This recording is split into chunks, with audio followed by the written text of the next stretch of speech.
తాకట్లో ఉన్న బంగారాన్ని విడిపించలేక వడ్డీల మీద వడ్డీలు కడుతూ ఇబ్బంది పడుతున్నారా?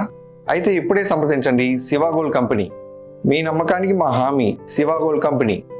రాష్ట్రంలో ఏకైక ప్రభుత్వ ఆయుర్వేద వైద్య కళాశాల అది. 100 ఏళ్ల చరిత్ర ఉన్న ఆ కళాశాలను సమస్యలు వేధిస్తున్నాయి. సరిపడా బోధకులు, సొంత భవనాలు లేక విద్యార్థులు ఇబ్బందులు పడుతున్నారు. పురాతన ఆయుర్వేద కళాశాలలో పెరుగుతున్న విద్యార్థుల సంఖ్యకు అనుగుణంగా సిబ్బంది, అధ్యాపకులను నియమించి కనీస సదుపాయాలు కల్పించాల్సిన ఆవశ్యకత ఏర్పడింది. విజయవాడలోని డాక్టర్ నోరి ఆయుర్వేద కళాశాలను ఏర్పాటు చేసి 104 ఏళ్లవుతోంది. ఉమ్మడి రాష్ట్రంలో మొదటి ఆయుర్వేద కళాశాలగా ఇది పేరొందింది. అప్పట్లో విజయవాడ నడిబొడ్డున తాత్కాలిక భవనం ఏర్పాటు చేసుకోవడానికి ఇరిగేషన్ శాఖకు చెందిన కొంత స్థలం కేటాయించారు. ఇదే స్థలాన్ని 89 సంవత్సరాల పాటు ఇరిగేషన్ శాఖ వద్ద వైద్యారోగ్య శాఖ లీజుకు తీసుకుంది. 4 ఏళ్ల కిందట భవనాలు ఖాళీ చేయాలని ఇరిగేషన్ శాఖ ఆయుర్వేద కళాశాలకు నోటీసులు పంపింది. కేంద్ర రాష్ట్ర ప్రభుత్వాల జోక్యంతో ఇరిగేషన్ అధికారులు కాస్త వెనక్కి తగ్గారు. ఈ నేపథ్యంలో కళాశాలకు పూర్తిస్థాయిలో స్థలాన్ని కేటాయించడం ఎంత అవసరమో మరోసారి తెలిసొచ్చింది.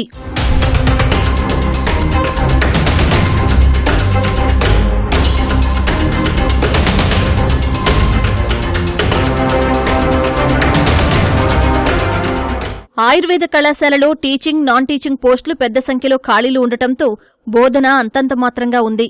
సరిపడా సిబ్బంది లేకపోవడంతో ఉన్న అధ్యాపకులు తీవ్ర ఒత్తిడితో సతమతమవుతున్నారు. గతంలో ఆయుర్వేద వైద్యానికి ఆదరణ లేక చదువుకోవడానికి విద్యార్థులు వెనకడుగు వేసేవారు. ప్రస్తుతం అల్లోపతి కంటే ఆయుర్వేదం వైపే మొగ్గు చూపుతున్నారు. ఏటా ఆయుర్వేదంలో చేరుతున్న వారి సంఖ్య పెరుగుతోంది. 2018లో అప్పటి టీడీపీ ప్రభుత్వం కళాశాలకు 5 ఎకరాల స్థలాన్ని కేటాయిస్తూ జీవో ఇచ్చింది. తర్వాత అధికారంలోకి వచ్చిన వైసీపీ ప్రభుత్వం కనీసం ఆ జీవో ప్రస్తావన తీసుకురాకపోవడంతో అది మరుగున పడింది. గత ప్రభుత్వం కనీసం కాలేజీ, ఆసుపత్రి నిర్వహణను పట్టించుకోలేదని సిబ్బంది ఆవేదన వ్యక్తం చేశారు. 2024లో కూటమి ప్రభుత్వం అధికారంలోకొచ్చాక ఆయుర్వేద కళాశాల అంశం మళ్లీ తెరపైకొచ్చింది. ప్రస్తుతానికి స్థలం కేటాయించకపోయినప్పటికీ ఇప్పుడున్న కాలేజీ స్థలంలో 2 కొత్త భవనాల నిర్మాణానికి ఎమ్మెల్యే బోండా ఉమా శంకుస్థాపన చేశారు. వైద్యారోగ్య శాఖ మంత్రి సత్యకుమార్ కళాశాల అభివృద్ధికి 3 కోట్లు కేటాయించడంతో పాటు యూజీకి ప్రత్యేక భవనం నిర్మిస్తామని హామీ ఇచ్చారు. ఈ కళాశాలకు అనుబంధంగా ఉన్న ఆయుర్వేద ఆసుపత్రిలో ఓపీ రోజుకు 450 వరకు పెరిగింది. మందులు కూడా అందుబాటులో ఉన్నాయి. సదుపాయాలు పెంచితే మరింత మంది ఆసుపత్రికి వచ్చే అవకాశముంది. సిబ్బంది నియామకాన్ని కూడా పూర్తి చేసేందుకు ప్రభుత్వం నోటిఫికేషన్ జారీ చేసిందని కళాశాల అధికారులు తెలిపారు. ఫ్యాకల్టీ అనేది యాక్చువల్గా సార్ కొంచెం లోటు ఉన్నా సరే గవర్నమెంట్ మొన్న 1 ఇయర్ క్రితం ఆల్రెడీ శాంక్షన్ చేసింది వేకెంట్ పోస్టులన్నీ కూడా భర్తీ చేయడానికి. అది మెడికల్ రిక్రూట్మెంట్ బోర్డుకి ఇవ్వటం జరిగింది. ఆ బోర్డు ద్వారా రిక్రూట్మెంట్ ప్రాసెస్ జరుగుతుంది. త్వరలో ఆ రిక్రూట్మెంట్ పూర్తి అవుతే సఫిషియెంట్ స్టాఫ్ కూడా వస్తారు సార్. దాంతోపాటుగా నాన్ టీచింగ్ స్టాఫ్లో కూడా 39లో 30 దాకా వేకెన్సీలు ఉంటే అవి మా కన్సర్ట్ ఆర్డీడీ వాళ్ళకి ఇన్స్ట్రక్షన్స్ ఇవ్వడం జరిగింది.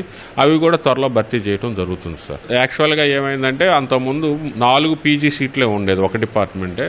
లాస్ట్ 5 ఇయర్స్ బ్యాక్ 2016లో ఒక 20 ఎక్స్ట్రా పీజీ సీట్లు 3 బ్రాంచ్లు శాంక్షన్ అయింది. దానికి అనుగుణంగానే లాస్ట్ 6 నెలల క్రితం పీజీ బ్లాక్ కోసం 3 కోట్ల రూపాయలతో శాంక్షన్ చేయడం జరిగింది. మొన్న రీసెంట్గా 10 రోజుల క్రితం భూమి పూజ కూడా జరిగింది.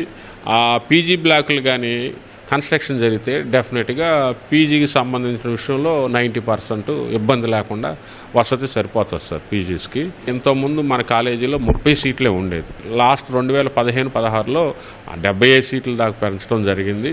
దానికి అనుగుణంగానే అప్పట్లో ఉన్న మన గవర్నమెంట్ కూడా ల్యాండ్ ఇవ్వడానికి ప్రతిపాదించి జీవో కూడా ఇవ్వడం జరిగింది.